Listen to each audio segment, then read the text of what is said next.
তারা তাদেরকে ক্ষমা করে দিবে, আর যারা অপরাধ করেছে তাদের প্রচলিত আইনেই শাস্তি হবে। ভুল আর অপরাধ কিন্তু এক জিনিস নয়। বিগত 15 বছরে অন্যায় নির্যাতনকারী সরকার দলীয় যারা ভুল করেছেন তাদের সাধারণ ক্ষমা করে দেওয়া হয়েছে।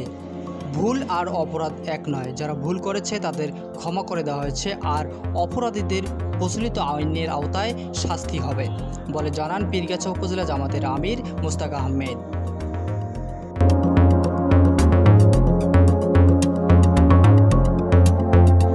আজ পীরগাছা উপজেলা জামাতে ইসলামের কার্যালয়ে পীরগাছায় কর্মরত সকল সাংবাদিকদের সঙ্গে মতবিনিময় করেন উপজেলা জামাতে ইসলামের নেতাকর্মীরা। এ সময় সাংবাদিকদের কাছে সঠিক সংবাদ প্রকাশে সকলে আহ্বান করেন। মতবিনিময় সভায় উপস্থিত ছিলেন Pirgachha press club, reporters club সহ পীরগাছায় কর্মরত বিভিন্ন সংবাদ মাধ্যমের সাংবাদিকগণ।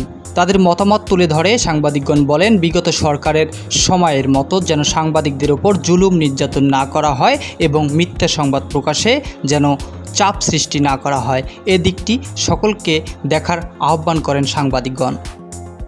আমার জানাতে এত সাংবাদিক, সিনিয়র এবং জুনিয়র সাংবাদিক আপনাদের পাশে আপনার তাকে সাড়া দিয়েছে, এটা একমাত্র আল্লাহ রাব্বুল আলামিনের ইল্লাহ।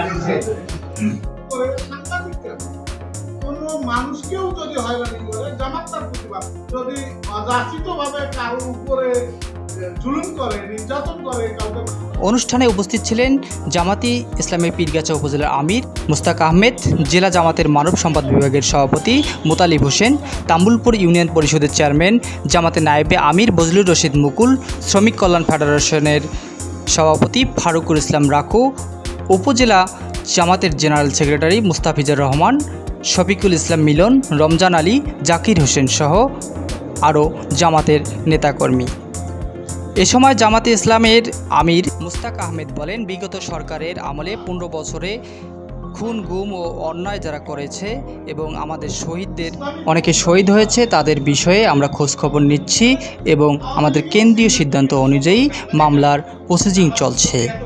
তবে আমির জামাত এটাও বলছেন, কোন নির্দোষ ব্যক্তি যেন এই হয়রানির শিকার না হয়। এটা কেন্দ্রীয় নায়েবে আমিরের কথা অনুযায়ী কোনো নির্দোষ ব্যক্তি যেন এ ধরনের অন্যায় এবং জুলুমের শিকার না হয়, এদিকটি খেয়াল রাখা হবে।